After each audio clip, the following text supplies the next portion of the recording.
Welcome to Everything Co-op, bringing you information on how cooperatives can help improve your quality of life. This show is being sponsored by the National Co-op Bank, NCB. The NCB is dedicated to strengthening communities nationwide for the delivery of banking and financial services for the nation's cooperatives, their members, and other socially responsible organizations. For more information on the power of community ownership, visit ncb.coop. That's ncb.coop. Now stay tuned for your host, Vernon Oakes.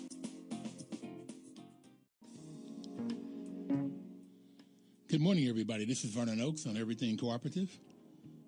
Welcome this morning. You know, the National Cooperative Business Association they're celebrating 100 years working on cooperatives, being the main spokesman for all of the different forms of cooperatives. And this morning, we have Ms. Freeborn on the line from the credit union sector of the cooperatives. Good morning, Teresa. I'm glad to have you on this morning. Glad you're able to come on. And this particular month, NCBA is celebrating Women's History Month, and we're glad you're on to celebrate that with us today. How did you get involved in co-ops? Well, I go way back to my first years with a financial cooperative, as in a credit union, was back in Canada, which is kind of considered the hotbed of the credit union industry in Vancouver, British Columbia. And we had a local credit union that my parents belonged to because, of course, they couldn't get credit from the traditional financial institutions at that time. And they got to know the credit union quite well. And let's just put it this way. My mother arranged my first job. So I got to go work at the credit union and then, of course, went to school from there. But that was my introduction at a very, very young age. So you went to the credit unions first. I really wish I had known about credit unions at that early age of my career. I didn't learn about them until about 20 years ago. Celebrating Women's History Month. What's the significance of Women's History Month? I would say that, I know it's called Women's History Month, but it's really about the girls, and that is the women of tomorrow, and opening up their worlds and helping them to live their lives without the absurd limits that many of us have struggled with as we grew up. And, when we talk about women's lives and women's achievements and the way women have used whatever power they had to break down the barriers and enact change, it's girls and boys, by the way, learn that women can be extraordinary leaders. So I think that's the significance to me. NCBA, like I said, NCBA CLUSA, celebrating 100 years, and going back to 1916, wonder what it was like. Women's suffrage in the United States back then. It seemed like it would have been, we think about it now as unequal pay, glass ceilings. But what do you think it was like in 1916? I think the National Women's Party was formed in 1916 also. It's a militant group. Exactly. And I think it sort of reminds me of the history of credit unions as well, because if you go back to those early years and think about why credit unions were formed, they were really formed to address the issues of that time. And although credit unions can go way back, and we have history in Germany in the mid-1800s, the first ones actually depended on the charity of very wealthy men for support, which is a bit ironic. But in 1900, credit unions got a foothold in North America, and that was through a Canadian, actually, named Alphonse Desjardins. And he organized a credit union in Quebec. But the reasons were the same to organize those credit unions back then as it was in Germany 50 years previous to that. People were poor and interest rates were financially crippling. And the credit union offered a way out. It was a vehicle to improve lifestyle. And that first Canadian credit union was certainly small by today's modern standards of financial institutions. And in fact, I think the first deposit was something like 10 cents. And so once he collected all the dollars from folks that were interested, I think he raised all of $26. But, back in those days, Desjardins really did persevere. He devoted a great part of his life to the credit union development in North America as a whole, not just Canada. And he founded other credit unions. He founded the first one actually in the U.S. in 1909, and that was back in New Hampshire. Now, there were lots of others that were considered sort of the American fathers of credit unions, and Edward Filene is one of those. But I think, again, think about the era in the early 1900s and Filene himself was a very progressive thinker for his time. He began profit-sharing plans for his employees. He instituted very novel, absolutely novel fringe benefit programs. He was the founder of Bargain Basement, that whole idea in department store operation. But, I think more importantly, he allowed his employees to engage in collective bargaining and arbitration. He established minimum wages for female workers, okay? He advocated a 5-day, 40-hour week. And that was pretty significant in that era. There was also a contemporary of Filene, another fellow by the name of Pierre J. And can you say those names a little bit slower because I'm not hearing them? Sure. It was Edward Filene is the one I referred to as, I guess I would call him the American father of credit unions. He's the one that everyone's very much aware of in terms of starting our industry for very specific reasons here. But the other fellow was Pierre J. He was also instrumental in bringing credit unions to the U.S. He was a fan of what were called at the time People's Bank, but those things weren't legal at the time. So he wanted to find a way that we could make those things legal. So these guys all got together. So Desjardins from Canada and Filene and Jay all got together, and they worked on legislation, which actually became the first General State Credit Union Act in the United States, and that was in 1909.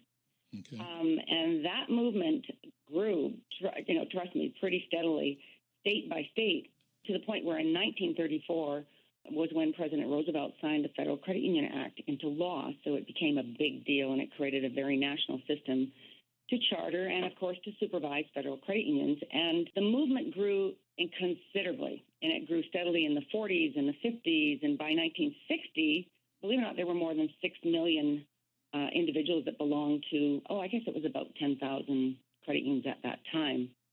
We, of course, set up the whole structure to go with that and had, share insurance and deposit insurance put into play. We created an independent government agency for it. I mean, it was all legitimized in a very big way. So, there was lots of changes that were brought about in the 70s in the kinds of products that were offered by financial institutions. But credit unions, too, found that they needed to expand their services. So in 1977, federal legislation allowed our credit unions to offer the new services to our members, and that included everything from, term deposits and share certificates to mortgages. So we became kind of mainstream. So when you say you wish you had known about it a lot earlier, it probably really started to get attention back in the 70s. But I think there's a nice connection between why these institutions were created and what women were going through during those formative years. Well, back then in the 70s, I knew about credit unions, but I did not know they were cooperatives. Okay. People still don't know that credit unions are co-ops, and that's one of the reasons National Co-op Bank is sponsoring this program. It's so they let people know about co-ops and what they can do. It's pooling together 10 cents till you can get $26 and you can make a loan or help people out. You said to have a better quality of life, I think is what you said. Improve lifestyle is what you said. Exactly. And I think you just telling me that people just don't know that we're structured as financial cooperatives, and it is a very significant alternative to what I guess mainstream banking would be today. So I think we should pause and maybe think about that or talk about that a bit, and that is the difference between credit unions and traditional banks, because I still think it's a big secret. And there's perhaps some myth attached to it too. And of course, the biggest difference is, as you pointed out, credit unions are not nonprofit financial cooperatives, and traditional banks that everyone's used to are for-profit businesses. So big difference right there. And as cooperatives, credit unions are owned by our members, so that's who owns us. In contrast, if you think about banks, they're owned by shareholders. So basically, we have members and they have customers, and that difference is actually, it affects everything we do. It's the lens on which we put everything that we do through. So because members are our owners, we're not just trying to sell them stuff. We're not just trying to squeeze profits out of them, right? We're trying to improve our members' financial lives, and we do that by offering all of the same products and services that working people need, but at a better value than traditional banks do. And unlike banks, a big part of our mission involves financial education, financial wellness. We work to educate our members about everything from whether it's budgeting or buying a home and reaching financial goals to investing and planning for retirement. And at the end of the day, we're just structured to help our member owners. So as they have life financial problems, we're there to help them solve them at a much better price and more accessible in terms of just our approach to being helpful. So bottom line is, think about it. Banks are for profit and credit unions are for people. That's really the big difference. Well, say that again. Say that again. Mm-hmm. Banks are for profit? The bottom line is that banks are for profit and credit unions are for people. And it's really two different business models. And the fact that you can collectively own your financial institution and those that make deposits help those that need money to borrow. And we can do that at rates that are certainly superior to the banks. Because remember what they're driven to do. They're driven to produce shareholder value. So, preferred stockholders are the winners in the bank structure, whereas members are the winners with a cooperative financial institution. Teresa, I want to give a definition here for our audience. We talk about co-ops, but co-ops can be any business that you can think of.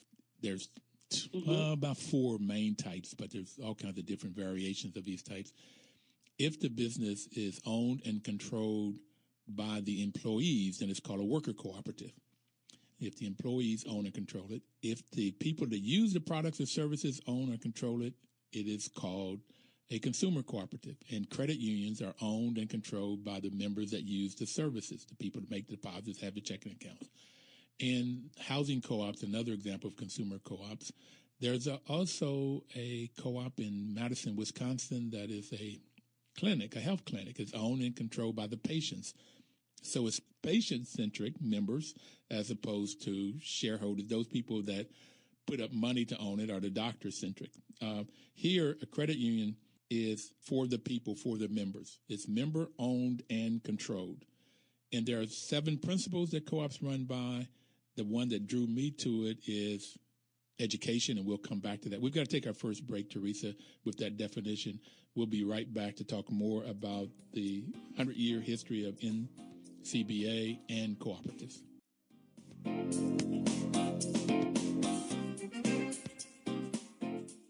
Welcome back, everybody. This is Vernon Oakes with Everything Cooperative.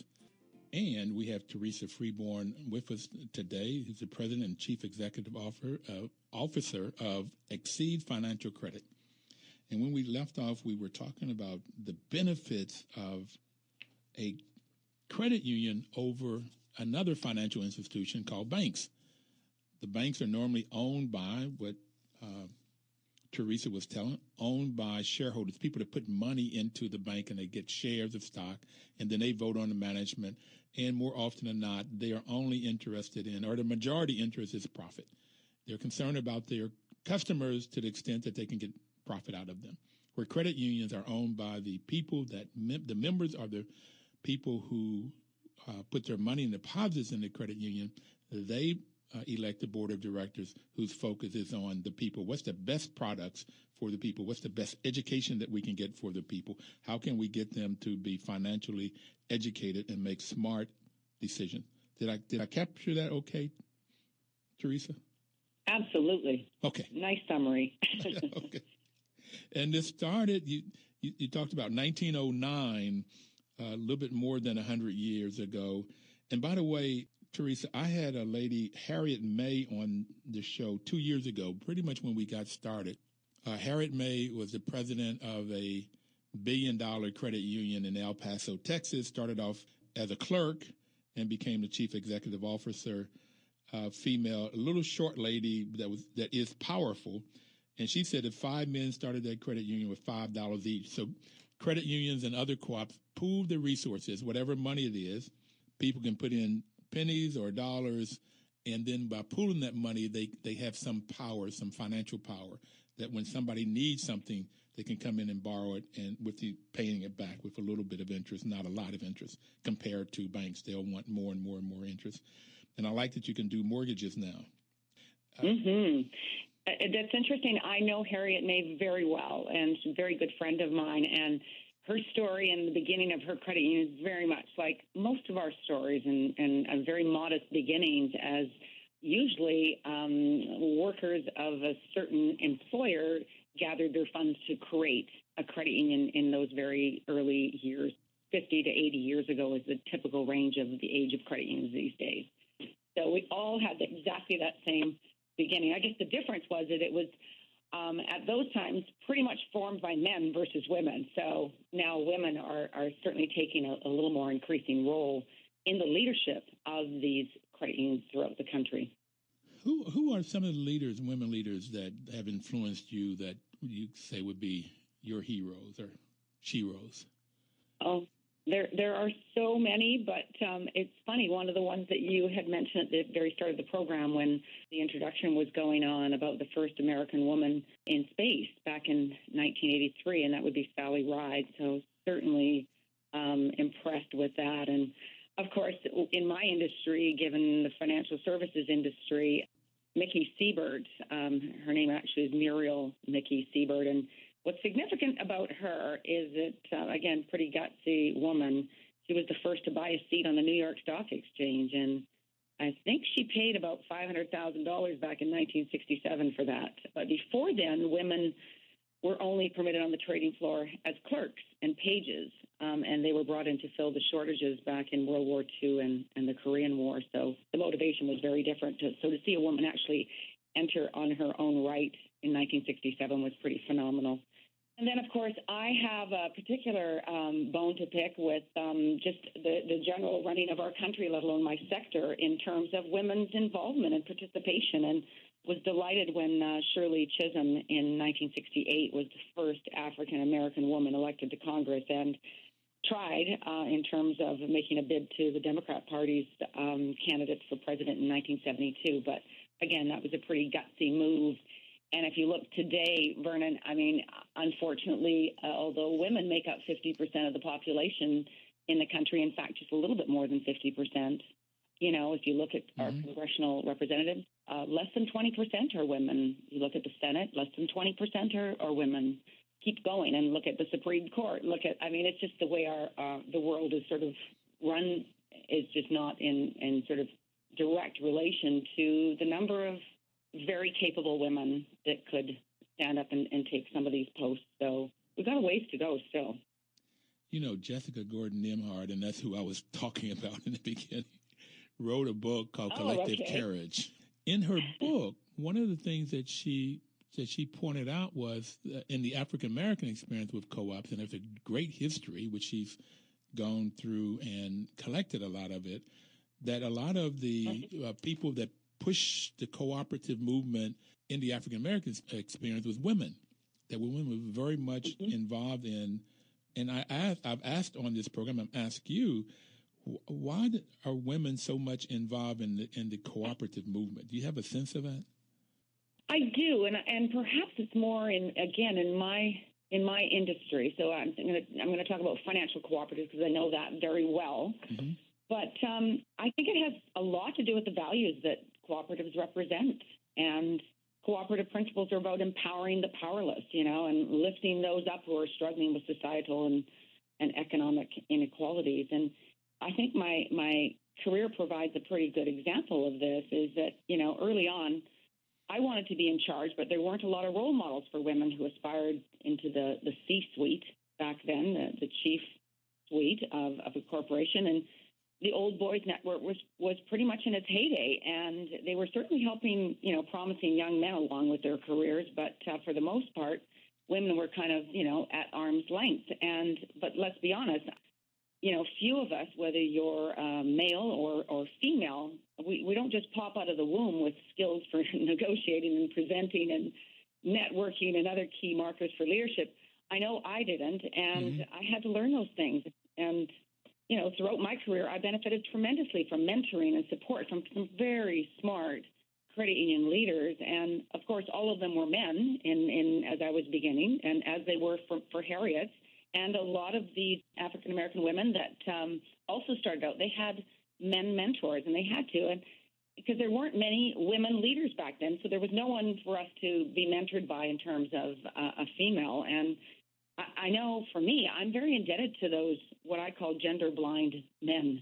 And, you know, they upended that Old Boys Network. They really did. And and they thought that women like me could amount to something in business. So again, I credit their cooperative values, but it goes along with some human decency and some fair-mindedness as well. And I just think that this whole cooperative movement provides a very fertile ground for women to get involved with business in this model. It's just our principles. It's just how we're structured. It's more accessible. But I also want to caution us that I know in my business, in my industry, there are probably more women. It's something like about 75% of financial institutions that are financial cooperatives are run by women. 75%. But there's a reason for that. Okay. And I would say it's because they're so small. The institutions are so small, and men just aren't interested in those small institutions. Okay, so we get a little bit of a leg up there, but where you start to see our involvement diminishing is as the institutions get bigger. They're still primarily the domain of men. And I know for one thing, I just looked at some research, and for credit unions, for instance, that are over $1 billion, we are, Harriet's credit unions obviously over $1 billion, all of these institutions that are sort of substantial and getting larger every day, it's 14% are run by women. And it's getting less. It's not progressing and getting better. It's actually getting worse as those institutions get bigger. So it's a great place to start because you have opportunities that men, quite frankly, don't want. So you can get involved with a small institution, but know full well that there still is a bit of a glass ceiling there. It's not really saying let's champion women at the very senior levels of the larger financial cooperatives. So we've still got some work to do there.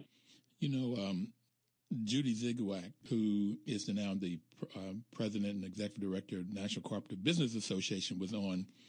And I asked her the question, and she said it was more like that women, by their nature, at least this is what I took from the conversation. I don't want to put words in her mouth, but women by their very nature are more cooperative, nurturing. And so it's sort of the cooperative movement fits, particularly the values that you talked about earlier, with women's very, very, very nature. Now, have you had an opportunity to look at Michael Moore's new movie, Where to Invade Next? No.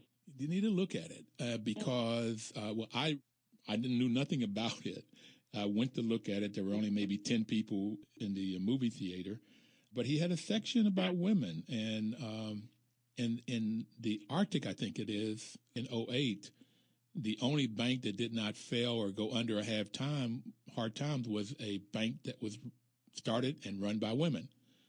And it was that they didn't take the big risks that men take. They don't get out on the limb. And so when he was interviewing 3 chief executive officers, one of them said women solve problems with words, not fists, not guns. So I thought that was quite interesting. And they don't have to try to figure out who's more manly. Okay. So I find it very, very interesting. And maybe that's why what Jessica found out in the African-American experience is that the cooperative movement was fueled by more women. And I was also thinking it might be because men were out fighting wars, but that may be the case and may not be the case. Well, I totally agree with you, Vernon. And, if you think of sort of what men are expected to be, they're expected to be confident and opinionated and assertive, and women are expected to be nurturing and compassionate and passive. So women just aren't top of mind when it comes to what you think of when you think about a leadership. So we call that the second generational bias. And I think by and large, it's still alive. People do think about this. It's unintentional. I don't think people are going through, selection of CEOs saying, I'm not consciously not selecting a woman. I think it's just top of mind leadership is always, you think, men. Okay. And I'm going to go back to when I started in the industry in the 70s, and I worked with no one but women except my bosses. They were all men. And the only other exception was the men that were being groomed to be managers. But the rest it's called the pink ghetto. It's all women. And so it was a bit of a sea change there in sort of the late 70s where men would start to appreciate what women were bringing to the table, and why wouldn't we make room for them at that senior level? So, but it's interesting. There's a bit of a hangover there, and I think it's going to be some time, and perhaps when my 33-year-old daughter is, in her 40s, the number of leaders will be sort of more on that 50-50 level. I'm not sure, but it's truly, it's this bias that we have, and it's unfortunate, but it's real. It's real. Well, I'm African American, and through my life, I've looked at what I call systemic discrimination. And that's what you're talking about with women, too. We face that with glass ceilings all the time, that it's sort of just expected that who is going to lead is white man. And so everything is focused with white men, particularly when they start looking at the career path upward to the president or to the chairman of the board. It's normally a handful or a dozen of white men and not African Americans and not female. So yeah, I've experienced the same kind of thing in my world. Exactly. So there's probably a couple of things that come to play there, and one is, first of all, are women, or in your particular case, Black men, are they viewed as sort of having all of the leadership qualities that are required? And the reason why someone may not say yes is because they don't see them in those roles, and there are no examples. I mean, the role models are few and far between. So that's the first step, right, we need to get, some diversity at that top level so that people can, and young people coming in can look and say, see, it's possible. I can be everything I want to be. They're taught that, but then when they get into a corporate world, they see that that's not what's really going on. So it's a big deal. And and the other piece that I think of when as you're speaking is that, there's no suggestion that women need to become more like men to be successful here. I think what has to be proven here is that, women that own and exercise would have long been regarded as their leadership liabilities, which is that sensitivity and perceptiveness and connectedness and compassion. All those leadership attributes, you combine those with the strengths of men, and I know we're going to improve the outcomes of business decisions. We're going to make better decisions in those boardrooms. So when you talk about, those businesses that run better with, how about a 50-50? How about just a really good, equitable distribution of talent and not just, white males running everything? There is so much value in bringing all these perspectives to the table to make a decision. That's why those companies are more profitable, and that's why they run better. One of the main strengths of America is the diversity that we have here. It's just how do we capture it and use it to the benefit of American corporates and so forth.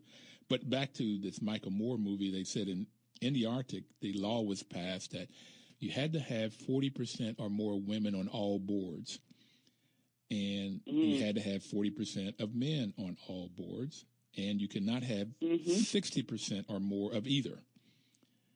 So you had to have between 40 and 60% of men and 40 and 60% of women, and maybe we need something like that in the U.S. And perhaps we can even get more genius going if we talked about how many Native Americans, African Americans, Hispanics, Asian. If we got the whole mix going by law, that would be very, very interesting to the decisions. Well, but it takes a leader to be aware of that, and it takes a lot of courage for some folks to stand up. So I look at my industry and I think, okay, well, look at my credit union. So what are we doing to further advance women?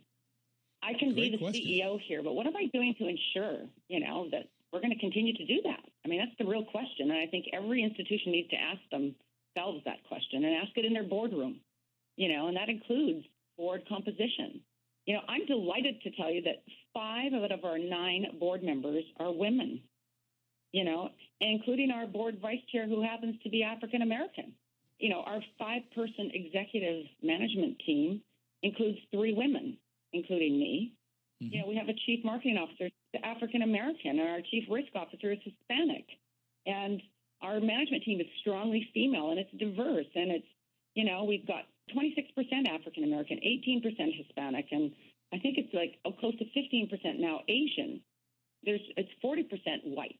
And I'm going to tell you that I consciously have to be aware of that as a leader. And I think there's the first problem, is that I don't know if every leader out there is truly aware of, first of all, what are those numbers? Can anybody else rattle those off? I suspect not. People don't think of it. But if you start to think of it, you get a little embarrassed that you haven't actually, come up with that kind of distribution. And I'm just saying that you've got to start counting. You got to know where you stand with your gender balance, and you got to know where you stand with your ethnicity balance. You really do. And if you get that balance right, that's when you're going to make better decisions. There's just no question. And that's the reason for it. You make better decisions for your customers. You make better decisions for your company, and therefore you have a much more successful and stronger company, providing the services that you're there to do. I mean, it just makes all this sort of common sense, but a lot of people don't look at it. And when we start talking about leadership, we could spend the next 2 hours talking about this political presidential election and the different kinds of leaders that could come out of that. But I'm not going to go there. I'm not going to go there. No, I know. Neither am I. I would love to, but no, not today. But it's interesting because you mentioned sort of almost what I guess we called it in the 60s was the affirmative action programs. And is it time, because a lot of countries have mandated that they must increase their board composition to women and other ethnicities by a certain time period? And we're talking, having 40% women, having 40%, at that board table, the very senior board table. Can you imagine what happens then if you get to a place where you have gender balance, and then that board starts making decisions on the very senior people that will run the organization, as in the CEO? You've got more women at the table that are thinking about that. So the chances are pretty good you're going to think about a woman leader a little more often. And again, I look at my industry. We'll take our second break. I sit on a lot of... Teresa, I'm sorry, but we have to take our second break. And so I'd ask everybody to don't touch that dial. We'll be right back.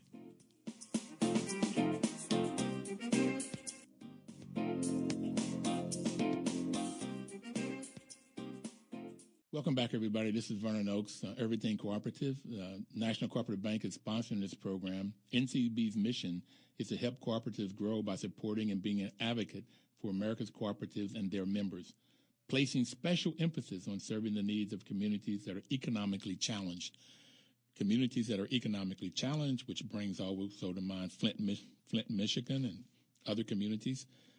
Teresa, what would it be like to start a worker co-op, a food co-op in Flint, Michigan? They said they don't have a food store, or I don't know if they have a credit union in Flint, but get a group of people together to create a credit union so that the poor people there can have resources to do the things that they need, whether it's buying a car or a computer or down payment in a co-op, a housing co-op. So there's all kinds of ways that this co-op can help poor communities, and National Co-op Bank that's their charter, that's their mission, that's what they do. Mm-hmm. Have you worked with the NCB at all in your bank? Have you had services there? No, I have not. But your comment about Flint, I guarantee you there's a credit union there. Okay. So there's absolutely opportunities for that kind of assistance and involvement and participation in that community. Well, I did have a question from Herb Fisher out of the National Association of Housing Co-ops. He wanted to know if we could get more, like I think it's the sixth principle, cooperation among cooperatives between credit unions and housing co-ops, particularly affordable housing co-ops. Sometimes there's a $2,000 membership fee, $5,000, $10,000 membership fee to go into a housing co-op. And then maybe the credit unions could loan that money to the potential owner of a housing co-op. Have you ever looked at different ways of working cooperatively with either housing co-ops or food co-ops or other co-ops? Yes, we do provide exactly that kind of lending to those that are requesting it. So we do have all sorts of lending programs that do speak very much to exactly what you're describing there. Now, that certainly is available. You'll find that most credit unions do. Where is Xceed? We are located in El Segundo, California, is where our headquarters is. But we have our operations are actually brick and mortar, as in branches, in 6 states. But we operate in 43 states in total now. So we actually, because of our remote nature, we have the ability to service any potential members throughout the country. So you have brick and mortar in 6 states, and you operate, I guess, computer-wise in 43 states? Yes. In other words, we can operate in every state. There's nothing restricting us from doing that. We were born out of a workplace credit union, as most credit unions are. Okay, they start with a company wanting to provide a benefit to their employees. And so ours came out of the tech industry. We were first started up as Scientific Data Systems out of El Segundo, California. And when Xerox Corporation bought Scientific Data Systems, Xerox didn't have a credit union, so we became Xerox's credit union. That's where the X comes from in our name. So then we brought in other workplaces that needed a credit union in various areas, and we now have over 300 workplaces that use our credit union.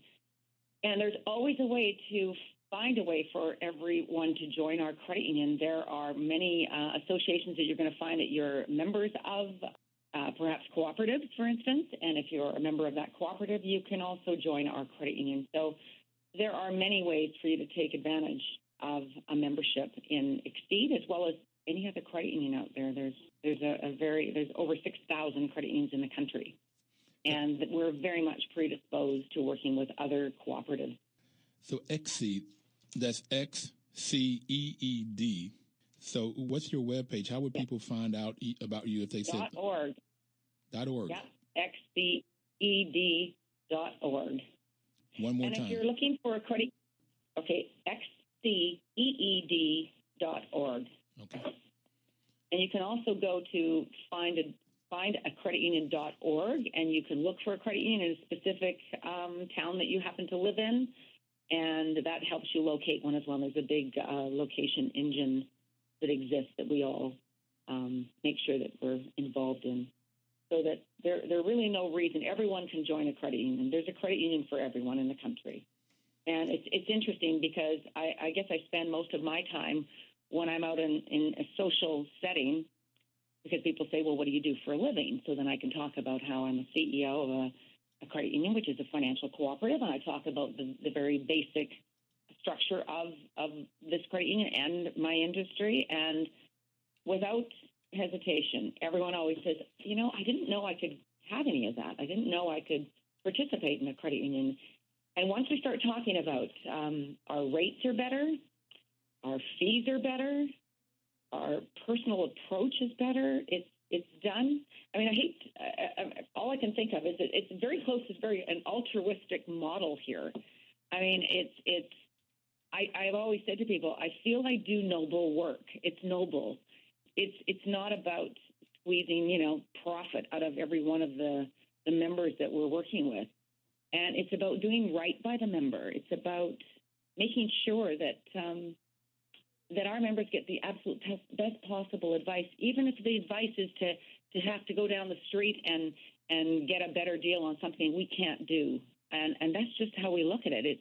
It's not just for members. It's about educating the public and giving them tools that they need to solve their financial problems. So it's just a very different view. And once I start talking to people about this kind of structure, they go looking for a credit union. I mean, because it's just like you just need to be told about that, and you can see the difference. It's palpable. Can you go back through, we're on an elevator or we're at a party, we got a drink in our hands, and you say you work for a credit union. What do you tell me the benefits of being in a credit union? What are the benefits? Well, first of all, I try and get a feel for the demographic or the psychographic of the individual I'm talking to. So, for instance, if I was in a room of millennials, the young guys, and a lot of them have just followed their parents' direction in terms of banking. So they would, if their parent banked at Chase, they're banking at Chase. But quite frankly, they don't want to sort of follow the man, if you know what I mean, right? They're kind of anti-establishment. So we represent that in a modern way, if you think about it. We represent, don't get sucked into all that big corporate stuff and become a number, basically is what you're going to be at Chase. But instead, why don't you come to your credit union, and here's what we can do. And the whole point is you're helping other people. They like to hear that. They like to hear that that's how a cooperative is structured. They like the idea of cooperatives. It's an easy sell to that group, but they don't know that they can access it. So in my elevator speech to that group, it would be more along the lines of, do you want to participate in your financial institution? I mean, how cool is that? And more credit unions are reaching out and looking for younger people to be on their boards to represent that group, because that is tomorrow's group. we need to structure products and services that meet the needs of that group. So they like it. They're pretty much predisposed to it, just given, their very nature. So that's how I would do it with that group. Now, at the same time, I'm going to go complete opposite and say, we actually provide a private banking service to corporate heads. So the large companies that we deal with, we will provide a suite of products and services that help them navigate their finances. And guess what? They're not much different than yours and mine. Okay, they just make a lot more money. So it's just a different, amount of money that we're dealing with. But their services are still the same. Their products are still the same. And quite frankly, I think that the big banks have sort of built this into some sort of, a private banking, as in, for the very, very affluent. And what it really means, if you cut through it all, is they're paying a lot more fees than you and I are paying. Let's put it that way. And they may get someone phoning them every now and then, but quite frankly, the value is not there. And once they hear what we have to offer, and once they see the kind of dollars that they can save, even as a very well-paid person, they're in. And we have no problem converting them. But it's about getting that word out. So I just think we talk in terms of value. We talk in terms of just how we approach consumers and how we're really interested in your interests. What are your interests? How do you approach customers? I come in, mm-hmm. Teresa, and I want to go get a car. And mm-hmm. Do you have somebody sit down and I fill out the application? They talk to me. Is it totally on credit score that you're going to do it, or do you sort of try to figure out what kind of person I am? How do you do this? Yeah, well, we do have that sort of traditional approach, and more people are wanting to do things online. So we certainly have that available. So what we did is we did a little bit of a hybrid, for our institution. And we have what's called the member experience centers. So what we allow our members to do is they basically can FaceTime us. They can do it on their smartphone or on their iPad, and they can have a face-to-face chat with one of our associates here. And we do start with, what are your dreams? Like, what are you looking to do? Okay, we start with all of that for sure. But, people don't like to approach anyone and talk about their finances. Usually they're embarrassed. They're embarrassed they're not more ahead than they should be at this point in their lives. So you got to sort of disarm that. You've got to get them feeling comfortable. And I think that's what we're really good at, is allowing people to kind of let their hair down. And really, we can really help them better if they really come clean with us and tell us, what they want to do and where they think they're stuck and how can we help. We have a loan for everyone is kind of our philosophy. We don't say no. We just figure out how can we help these people. And it could be simply improving their cash flow, because that's usually the most obvious that we find is that people do have car loans somewhere else. And once we take a hard look at what they're paying, we know we can do better for them. So can you imagine if we can free up an extra $100, $200 a month for someone? It's big. It's major. And what if they could put that $100 or $200 a month toward a credit card bill that they've been unable to pay down? Or what if they could just save it? How can we help them do that? But it's kind of a holistic look. We don't like to just sort of fill an order. To us, that doesn't help anyone. We've had some of our corporations go through furloughs, where, in the recession, there were some tough times. And people were cut back, and people were told, well, you're going to take a mandatory 2-week vacation without pay. I don't know about you, but I couldn't suffer no paycheck for a 2-week period. It would be hard. And so what we did is we just swoop right in and say, look, we're going to look after that for you. We're going to give you a really good deal on what your 2-week paycheck would be. We're going to make a loan to you. But more importantly, can we look at everything else for you? Can we see if we can actually structure things differently to help you in your financial life? The number one stressor in a workplace is financial. And you might think in some organizations that it would be, something to do with the work. It has nothing to do with the work. People are stressed out financially, and they need someone to talk to. So that's kind of that's our specialty, is to be able to find out what's really wrong and how do we come up with some solutions for you. So you just said what I say on this program. Co-ops are formed to solve community problems. That's why a lot of credit unions were formed. They normally provide a better product, and that is, in this case, your product are loans and education. but you provide a product that somebody needs. You try to sit them down and work with them and train them, that you focus on them and what's best for them. And you normally do it at a lower price, as competitive or lower price, so that your interest rates would be lower because you don't have profit in there. And so without the profit by itself, without having to have this huge profit, you can have a lower price. But also, if you're managed better, making better decisions, less risky kinds of decisions, so you don't have as much. Can you tell me what your default rate is and how that compares to the banks? Yes. In the credit, let's just take even one category. Let's talk about credit card realm. Ours is like 20% of the delinquency rate of any of the big banks. It's significantly less. So we actually put so much into that relationship with our member that we have members that go bankrupt and come back and pay us back later because they feel this commitment to the cooperative structure of the organization. It's phenomenal. So you can have a lower interest because you have less defaults, and you don't have, that's what I was getting to, you don't have this huge profit that you must make. So you can provide a lower interest on a mortgage or on a car loan or interest or a consolidation loan to get their cash flow working better. So you try to structure something. You have a loan for everybody. I like that motto. I love that motto. A loan for everybody. Just trying to figure out and working with them to figure out what is the best loan.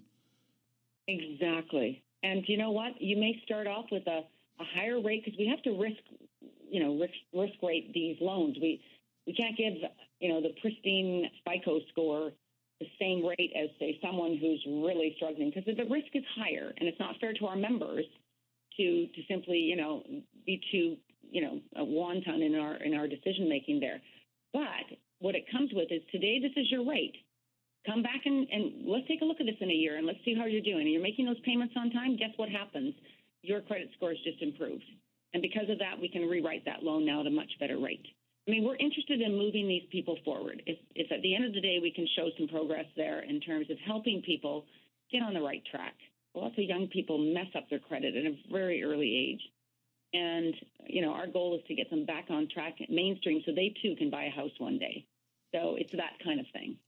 So do you find you have more women clients? Yes, we do. And in fact, and I wish I had those stats with me right off the top here, but we do have more women members.